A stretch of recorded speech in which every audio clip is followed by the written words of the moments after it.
یہ کہ نبی کے شعر آ رہے ہیں، کل تک تم نے بہت مارا بلال حبشی کو، کل تک تم نے بہت مارا بی بی سمیہ کو، کل تک تم نے بہت مارا خباب بن ارد کو، کل تک تم نے بہت مارا حضرت زبیر کی آنکھیں نکاری، کل تک تم نے بشیر ابن جندل کو گھسیٹا، کل تک تم نے بہت تکلیفیں دی صحابہ کرام کو، آج نہیں بخشا جائے گا کسی کو، ایک ایک کا بدلہ چن چن کر لیا جائے گا، آؤ میدان میں۔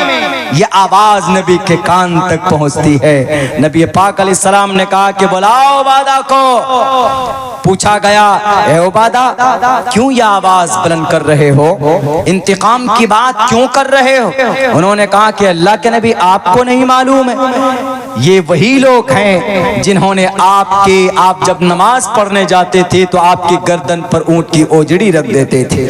اللہ کے نبی آپ بھول گئے، آپ کے گلے میں کپڑے ڈال کر ایسے گھما دیا گیا تھا، حضرت ابو بکر نہ آتے تو آپ کی جان جا سکتی تھی۔ اللہ کے نبی آپ کو نہیں معلوم یہ وہی راستہ ہے جہاں پر آپ کے لیے کانٹے بچھائے گئے؟ اللہ کے نبی آپ بھول گئے کہ آپ کی بیٹی کو یہیں پر مارا گیا؟ اللہ کے نبی آپ ان کے ظلموں کو بھول گئے؟ اللہ کے نبی نے کہا کہ اے عبادہ میں بھولا نہیں ہوں، مجھے ان کا ایک ایک ظلم یاد ہے، مجھے وہ دن بھی یاد ہے جس دن میرے راستے میں کانٹے بچھاتے تھے، مجھے وہ دن بھی یاد ہے کہ جب میں جاتا تھا تو اوپر سے کوڑا کرکٹ ڈال دیا کرتے تھے، مجھے وہ دن بھی یاد ہے کہ طائف کے میدان میں میرے سر پر پتھر مارے گئے، میرے سر پر نہیں۔ حافظ ابن کثیر نے اپنی تفسیر میں یہ روایت نقل کی ہے کہ اللہ کے نبی کو پتھر سر پر، گھٹنے پر اور یہ ٹخنے پر، یہ تین جگہ نشانہ بنایا جاتا۔ سر پر لگے گا پتھر تو خون بہے گا، بے ہوشی ہوگی، اور پیر پہ گھٹنے پہ مارتے تھے، ہڈی ہوتی ہے، ہڈی پر زور سے مارو تو کھال اور گوشت فوراً وہاں سے کٹ جاتے، تو یہ تین جگہ پر اٹیک کیا جاتا تھا تاکہ نبی کو تکلیف پہنچے اور نبی گر جائے، نبی کی موت ہو جائے۔ یہ 10 قبیلے کے لوگ، 10 سردار لوگ جیسا آج کر رہے ہیں یہ لوگ کہ ان مسلمانوں کی مسجدوں کو، ان مسلمانوں کے مدرسوں کو ٹارگیٹ کرو، مدرسہ اور مسجد ختم ہوگا تو ان کے نشاں اتر جائیں گے۔ مسجد اور مدرسے کے لیے عمارت کافی نہیں ہے ظالموں،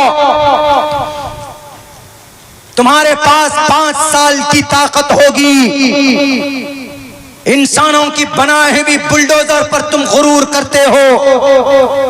ہمارے نبی کو طائف کے میدان میں تمام دنیا کا بلڈوزر ایک طرف، جبرائیل امین کے ایک پر کی طاقت ایک طرف۔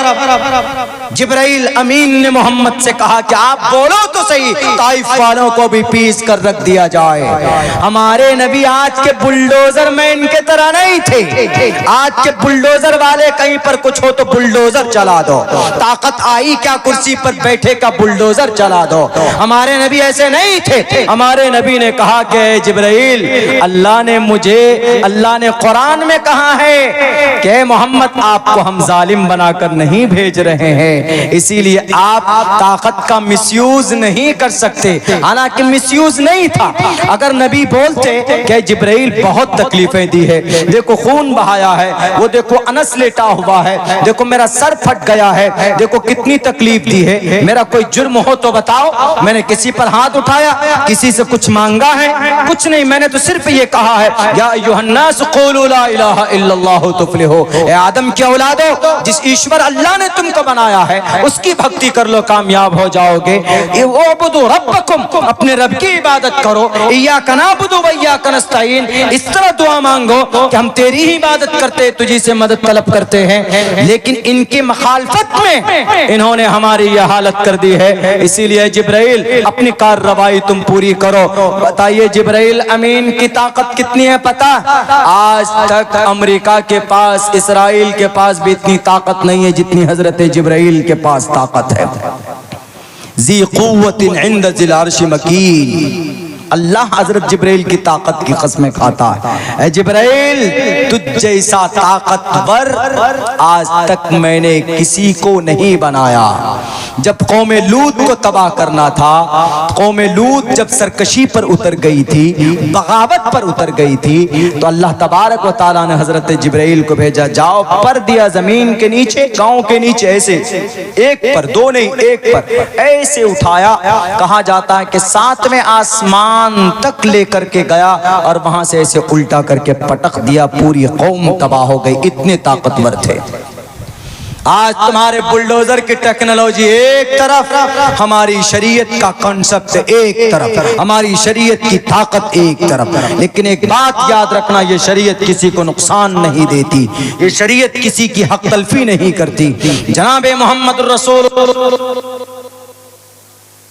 کو بلائے گئے، اے عبادہ کیوں آواز لگاتے ہو؟ اللہ کے نبی بھول گئے کیا؟ حضرت خباب بن ارت کو انگاروں پر لٹا کر وہ انگارے بجھ جاتے تھے، خباب بن ارت کی چربی ٹپکتی تھی، ان کے گوشت پگھل کر گرتے تھے، یہ ظلم انہوں نے کیے ہیں۔ اے اللہ کے نبی بی بی سمیہ کے 2 ٹکڑے جسم کے آپ بھول گئے، وہ بی بی سمیہ جن کا صرف یہ کہنا تھا کہ وَلَا تُشْرِكْ بِاللَّهِ، اللہ کے ساتھ کسی کو شریک مت کرو، نماز پابندی کے ساتھ پڑھو، جان بوجھ کر نماز کو مت چھوڑو، اور شراب مت پیو، یہ 3 ہی پیغام تھا نا۔ لیکن اس دنیا کا فرعون ابو جہل نے کہا تھا، ابو جہل نے بی بی سمیہ کے جسم کے 2 ٹکڑے کیے، اللہ کے نبی نے کہا کہ مجھے سب یاد ہے، مجھے سب یاد ہے، اس کے باوجود بھی یہ تو کچھ نہیں ہے۔ جب میں ان کی ظلموں سے تنگ آ جاتا تھا، میں کعبۃ اللہ کے خلاف کو پکڑ کر کبھی کبھی کہتا تھا کہ اے اللہ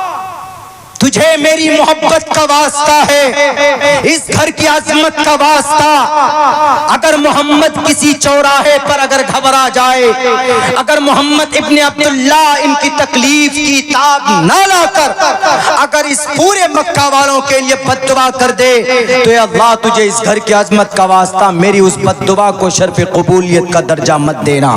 کیوں؟ کیونکہ اللہ تو نے مجھے قرآن کریم کے اندر رحمت للعالمین، پورے جہان والوں کے لیے رحمت بنا کر بھیجا۔ ہم نے کہا کہ دیکھا آپ نے، صدر صاحب، چیئرمین صاحب، نبی کے پاس تلوار ضرور تھی لیکن اس کا مس یوز نہیں کیا آپ علیہ السلام، جیسے لوگ آج کرتے، تلواروں کا بہت زیادہ مس یوز کر دیتے۔ وقت کافی ہو چکا ہے، بس تھوڑی سی دیر ایک بات اور بتا دوں میں 2-4 منٹ میں، چونکہ پھر صدر محترم ہے اور ان کی بات ہونی ہے، حضرت مولانا ہے، ان کی بات ہونی ہے۔ میں تو ویسے بھی کل رات پوری رات جگا ہوں، آج بھی 1-2 گھنٹہ سونے کو ملا۔ میں نے ایک بات کہی تھی کہ ہماری بزدلی کی وجہ سے لوگ جرأت کرتے ہیں نبی کی زندگی کے اوپر غلط ٹپنی اور ہمارے خلاف قوانین بنانے کے لیے۔ مہذب انداز میں لڑائی لڑی جائے تو آج نہیں تو کل اس کا ریزلٹ بھی ضرور آئے گا۔ میں نے یہ کہا تھا کہ بھئی جزیرۃ العرب والے سب سے زیادہ دولت اللہ نے کہاں رکھی؟ جزیرۃ العرب میں رکھی، نبی پاک علیہ السلام کے صدقے میں جزیرۃ العرب۔ لیکن ان جزیرۃ العرب والوں کو جو کرنا تھا وہ کر نہیں رہے۔ جزیرۃ العرب والوں کو بہتر سے بہتر تعلیمی ادارے کھولنے چاہیے، نہیں کھولنے۔ 27 ایکڑ زمین محمد بن زید النہیانی، دنیا کی سب سے قیمتی شہر ابو دھابی ہے، اس کے قلب شہر میں 27 ایکڑ زمین دی گئی بھارت کے پرائم منسٹر کو مندر کھولنے کے لیے، اور وہ مندر کھل بھی چکا ہے۔ 770 کروڑ روپے میں اس کا افتتاح بھی کیا جا چکا ہے۔ محمد بن زید النہیانی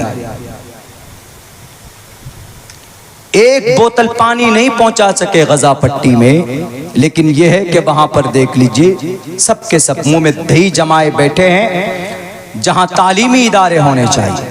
اس قوم کے پاس تعلیمی ادارے کا فقدان ہے۔ بڑی محنت کرتے ہمارے علماء کرام، چندہ جمع کرتے ہیں تب جا کر ادارہ چلتا ہے۔ 38 تنظیمیں یہودیوں کی کام کر رہی ہے۔ 38 تنظیمیں، کتنے پوری دنیا میں یہودی؟ صرف 1.5 کروڑ۔ پوری دنیا کے اوپر اگر کوئی قوم قابض ہے تو یہودی علماء زیادہ جانتے ہیں کہ یہودی کا درجہ اور مقام کیا ہے شریعت کے اندر میں. کچھ نہیں، غلام قوم، ضربت علیہم الذلۃ والمسکنہ. لیکن اس وقت بے تاج بادشاہ دنیا کا اگر کوئی ہے تو یہودی ہے. کیوں؟ انہوں نے 3 طریقے ہمارے اپنائے، ہمارے اور آپ کے 3 طریقے. ایک تعلیم، اقرأ باسم ربک الذی خلق. انہوں نے اقرا پر عمل کیا. صرف اقرا بسم ربک الذی پر عمل نہیں کیا. میں رول ماڈل ان کو بنانے کے لیے نہیں بتا رہا، میں ان کو یہ کہہ رہا ہوں کہ اگر آپ کی شریعت کو اپنی جیون میں کوئی دشمن بھی لاتا ہے نا تو وہ دنیا میں ضرور کامیاب ہوگا.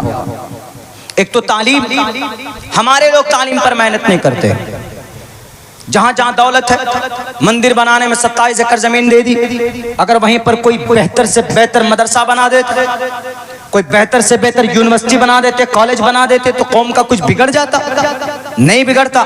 آکسفورڈ یونیورسٹی، ہارورڈ یونیورسٹی، یہ ساری یونیورسٹی یہودیوں کی بنائی ہوئی. تاریخ اگر پڑھا جائے اندلس کی تو تعلیمی میدان میں سب سے آگے ہم تھے. ہم سب سے پہلے ڈاکٹر ہم نے پیدا کیا، سب سے پہلے ڈاکٹر کا امام ہم نے دیا. سب سے پہلے دنیا کے اندر آج بھی لندن یونیورسٹی میں جائیے، M D M B B S کے بعد ایم ڈی کی تعلیم ہوتی ہے. اس ایم ڈی کی تعلیم کے لیے جو کتاب پڑھائی جاتی ہے اس کتاب کا نام القانون ہے، اور اس کتاب کو لکھنے والا شیخ حسین ابن علی سینا جو 11 سال کی عمر میں حافظ قرآن بن گئے تھے. چھوڑ دیا ہم نے اپنی ہسٹری کو، اپنی روایات کو، عیش پرست کی زندگی میں آ گئے. ظلم ہو تو بولنے کے لیے تیار نہیں ہوتے کہ نہیں مولانا ہاتھ میں ہتھکڑی ڈل جائے گا. امام ابو حنیفہ جیل نہیں گئے، امام مالک جیل نہیں گئے. امام مالک وہ شخص ہیں 17 سال کی عمر میں جب جسٹس آف اسلام مدینے کے قاضی بن گئے تھے، مدینے کے جج بن گئے. لیکن صرف ایک سرکار کے ایک آلوچنا کی وجہ سے، ان کی غلط پالیسی کے اوپر ہاں سے ہاں نہ ملانے کی وجہ سے امام مالک کوڑے کہاں مارے جاتے پتہ ہے؟ بدن میں مارے جاتے.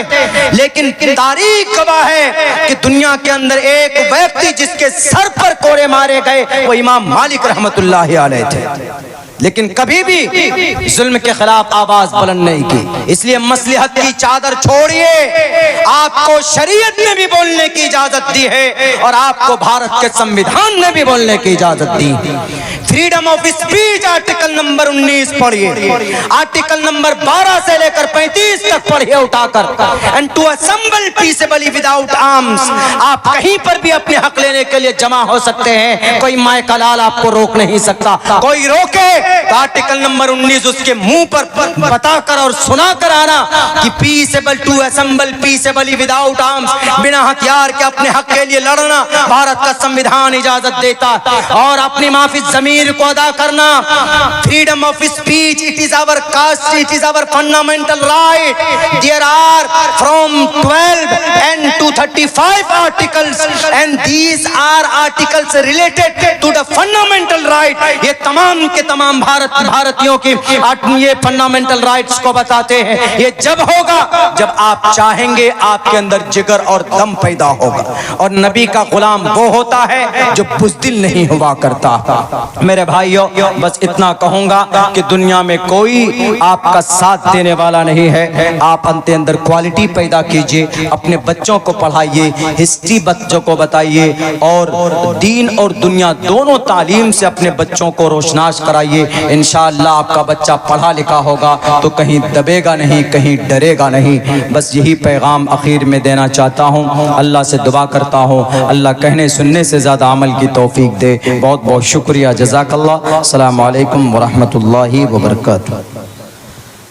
ماشاءاللہ. معزز سامعین، ابھی آپ کے درمیان جناب حضرت مولانا عبداللہ سالم قاسمی چترویدی صاحب دامت برکاتہم العالیہ بڑی قیمتی باتیں بتا کر رخصت ہوئے. مختلف موضوعات پہ انہوں نے گفتگو کی. میں سمجھتا ہوں کہ جاتے جاتے ایک پیغام یہ دے کر آپ سے رخصت ہوئے کہ چاہے کچھ بھی کہے یہ زمانہ تمہیں، حیثیت اپنی ہرگز گھٹانا نہیں. جان باقی رہے یا کہ جاتی رہے، ہر جگہ اپنے سر کو جھکانا نہیں۔ کہہ رہا ہوں بہت درد کے ساتھ میں، یاد رکھنا اسے بھول جانا نہ تم، دال روٹی پہ کرنا گزارا مگر اپنے بچوں کو جاہل بنانا نہیں۔ یہ اہم پیغام ایک لے کر یہاں سے آپ اٹھتے ہیں تو جلسے کا مقصد پورا ہوگا۔ مسلم قوم ایک چیز میں بہت مشہور ہے، یہ قوم سب سے آگے ہے کھانے میں، بغیر بوٹی کے روٹی اندر جاتی ہی نہیں ہے۔ ہفتے کے 7 دن میں روز مرغ مسلم آنا، ایک دن ہری سبزی کس کو کہتے ہیں اسے معلوم ہے اس قوم کو۔ آپ ہفتے میں یہ مرغ مسلم کم کیجئے، ہفتے میں جمعے کے دن صرف کھائیے، لیکن باقی اماؤنٹ بچا کے اپنے بچوں کو پڑھانے کی کوشش کیجئے۔ خدا کی قسم کہہ رہا ہوں، ہر لائن میں بچے پیدا کیجئے، آپ پڑھائیے، وکیل بنائیے، ڈاکٹر بنائیے، انجینئر بنائیے، پروفیسر بنائیے، جج بنائیے، جیسا کہ حضرت بتا کے آپ سے رخصت ہوئے۔ اور حکومت جب نیت خراب ہوتی ہے تو میاں اس کو کچھ نہیں دکھتا، ہر طرف اندھیرا ہے، ہر طرف تباہی ہے۔ کس کی یہ حکومت ہے؟ کیسی بادشاہی ہے؟ آپ اپنے مجرم کو کس طرح سزا دیں گے؟ آپ کی عدالت ہے، آپ کی گواہی ہے۔ کون کتنا قابل ہے پوچھتا نہیں کوئی، جس کے پاس دولت ہے اس کی واہ واہی ہے۔ میاں یہ حالات ہے۔ خیر حضرت بڑے تھکے ہوئے تھے، اس کے بعد بھی بڑی زبردست تقریریں اور بہت اچھا پیغام دے کر آپ سے رخصت ہوئے۔ اب آئیے آپ کی غنودگی کو دور کرنے کے لیے صدر